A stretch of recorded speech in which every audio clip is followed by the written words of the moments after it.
You see celebrities everywhere in Formula One. They're on the grid, taking selfies. They're in the paddock sipping something expensive. They're in the garages, pretending to understand tire deg. They've walked red carpets, won Grammys, lifted trophies, broken records in their own worlds. So you'd think nothing really scares them anymore. Until an F1 driver says, "Jump in, I'll give you a quick lap." That's the moment when the sunglasses come off, the cool Instagram persona disappears, and pure panic shows up. Because riding next to a Formula One driver at real speed is nothing like what you see on TV. And today, we're diving into the times when F1 drivers absolutely terrified celebrities. From the fastest man on Earth hanging on for dear life, to supermodels screaming, chefs praying, and Hollywood stars flirting with disaster in a real F1 car. By the end of this video, you'll understand something simple. Even the most famous people on the planet are totally clueless about speed until an F1 driver shows them what fast really means. Usain Bolt learns he's not actually the fastest thing in the world. Let's start with a guy who is literally built to handle speed. Usain Bolt. Olympic champion, world record holder. The name fast basically belongs to him. So when he showed up at the United States Grand Prix in Austin, it made perfect sense that Mercedes paired him with Lewis Hamilton for a hot lap. Fastest man on two legs meets one of the fastest men on four wheels. On paper, it sounds like a fun promotional stunt. Sure I'm gonna fit in that? Yeah. And you've only got to be in it for 2 seconds. In reality, it was welcome to a different universe. They strapped Bolt into the passenger seat of a lime green Mercedes AMG road car. Harness tight, helmet on, cameras rolling. You can see that "this will be fun" smile he gives at the start. Oh! That same confidence he had on every start line. Then Hamilton leaves the pit lane. Instantly, you see Bolt's expression change. The braking into the first serious corner hits him like a wall. His head snaps forward, his hands grab whatever they can find. Door handle, roll cage, whatever is closest. He keeps laughing, but it's that nervous laugh you hear from someone who's no longer sure this was a good idea. Hamilton, meanwhile, is in full "this is Tuesday" mode. You dead? No, I'm not dead. He's talking, joking, throwing the car into corners at racing lines that make absolutely no sense if you're not used to them. According to him, they were close to the limit. At one point, he even admitted he nearly crashed a few times, just to scare Bolt more. The world's fastest man, the guy who made sprinting look effortless, is now just trying not to scream as the car dives into another high-speed corner. That's the first reality check. If Usain Bolt is hanging on for dear life, what chance does anyone else have?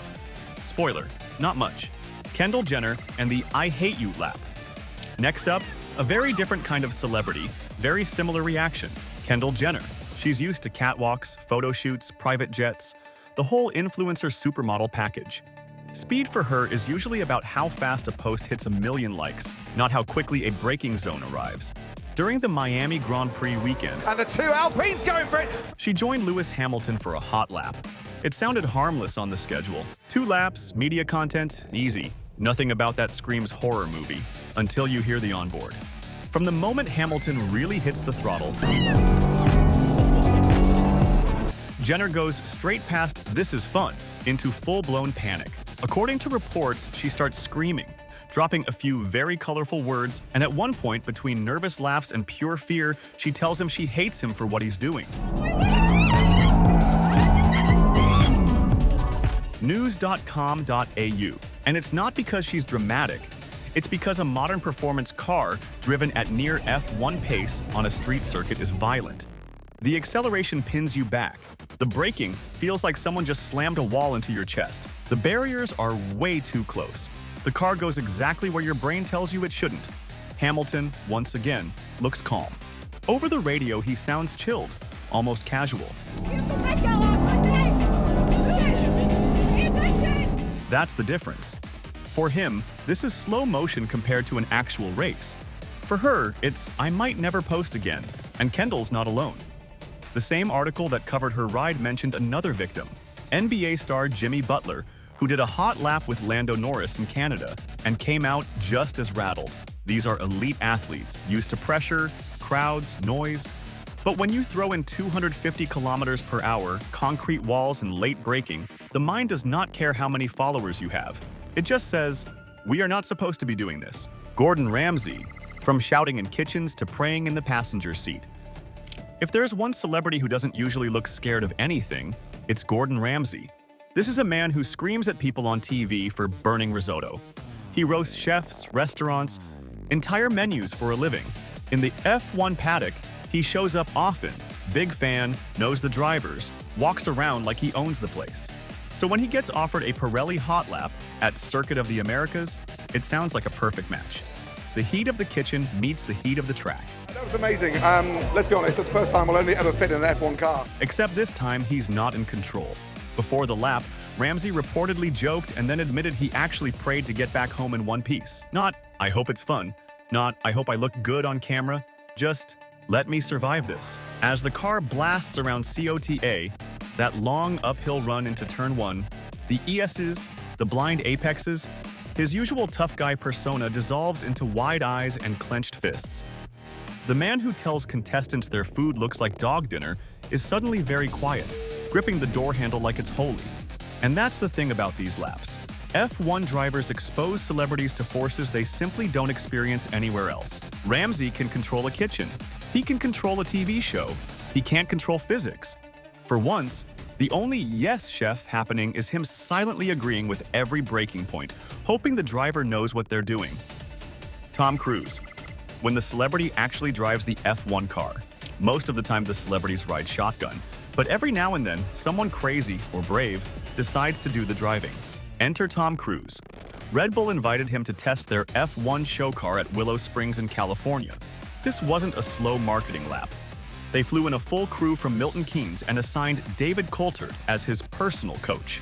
Cruise spent hours learning the car, how to handle the clutch, how to manage the insanely sensitive throttle, how to survive the braking forces without launching himself into the scenery. If in doubt as to what gear you're in, it'll display there, very simply 1 to 6. By the end of the day, he had completed almost 30 laps and even got within a few miles per hour of Coulthard's top speed on the straight. The team publicly praised how serious and focused he was. But let's be clear, that doesn't mean it was easy. Even for someone who does his own stunts, who hangs off airplanes and climbs skyscrapers, the F1 car is a different level of commitment. One more lap and in, son, one more lap and in. You're strapped into a carbon bathtub, your feet are way up in front, the steering is hypersensitive, and if you make a mistake, there is zero CGI to save you. For once, the Hollywood star was the rookie, the one being watched, the one who had to prove he wouldn't spin the thing into a barrier. It's not as good off-road as it is on the track. And that's another way F1 can strip a celebrity's ego. Try 5th gear, try 4th gear. It doesn't care how famous you are. The stopwatch only cares how brave and precise you are. Most celebs stick to the passenger seat for a reason. When other sports stars realize they're not built for this. It's not just actors and models getting humbled. Top athletes from other sports, NBA players, footballers, sprinters, even other racing drivers from different categories, have all climbed into those passenger seats thinking, I can handle it. They are strong, fit, competitive, they know pressure, they think this is just another thrill. Then the first fast corner arrives. Jimmy Butler is a perfect example.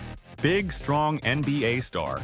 Used to playoff intensity, hostile crowds, game-winning shots, yet his hot lap with Lando Norris turned him into the same thing everyone else becomes, a wide-eyed passenger hanging onto the grab handle and questioning his life choices.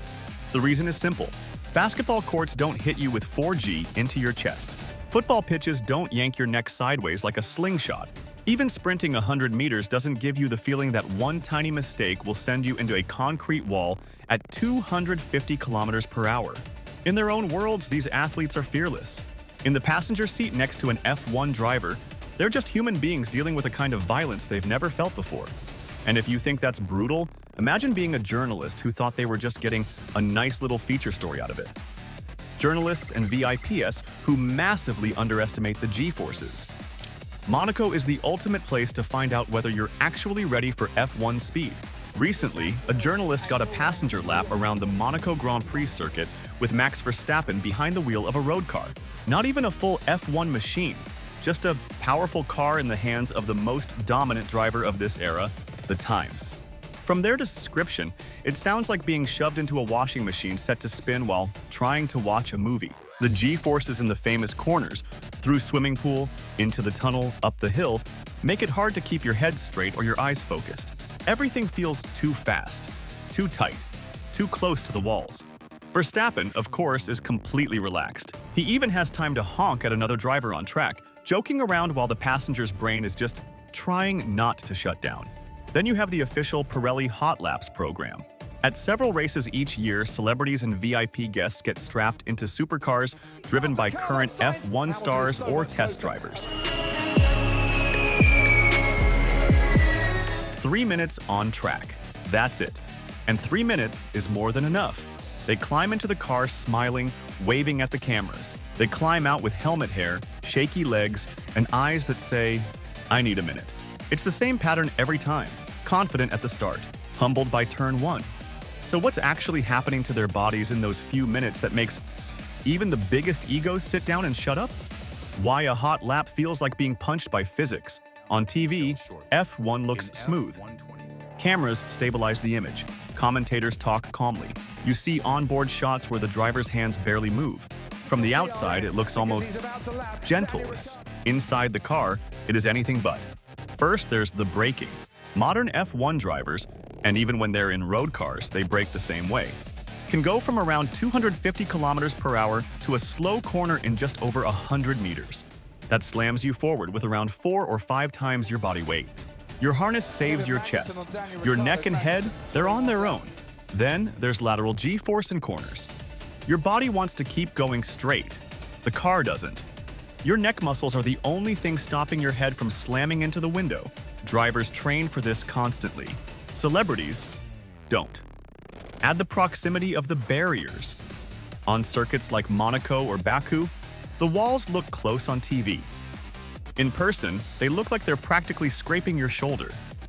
Every instinct you have as a normal driver screams to brake earlier and turn less. The F1 driver does the opposite. And finally, there's the calmness of the driver. That might be the most unsettling part. You are in full fight or flight mode.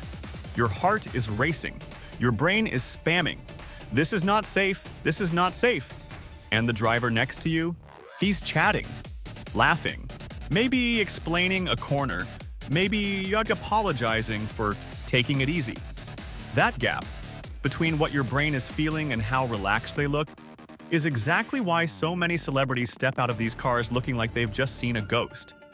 In their world, they are special. In this world, they are just passengers. The day celebrities realize F1 drivers are built differently. From Usain Bolt hanging on while Lewis Hamilton messes with his head, to Kendall Jenner screaming, "I hate you," mid-lap, to Gordon Ramsay quietly praying he gets to go home in one piece, to Tom Cruise grinding through real F1 laps under the eyes of a full Red Bull crew, to NBA stars, journalists, and VIPs all walking away with the same stunned look. All these stories point to one simple truth. F1 drivers live on a different planet. Celebrities are used to being in control. They control their image, their schedule, their audience. But in the passenger seat, they control nothing. The brakes, the throttle, the steering, the line, all in the hands of someone who spent their entire life mastering speed so violent, most people can't even stand one lap of it. The funny thing is, these hot laps last just a few minutes. Yet for many of these celebrities, they become one of the most unforgettable experiences of their career. Because you don't forget the day you realize just how insane F1 speed really is. And you definitely don't forget the person who showed it to you. So next time you see a grid full of celebrities smiling for the cameras, ask yourself, how many of them would still be smiling? If someone handed them a helmet and said, "All right, jump in. He's only going to do one fast lap." Let me know in the comments. Which celebrity do you want to see strapped into the passenger seat next? And with which F1 driver?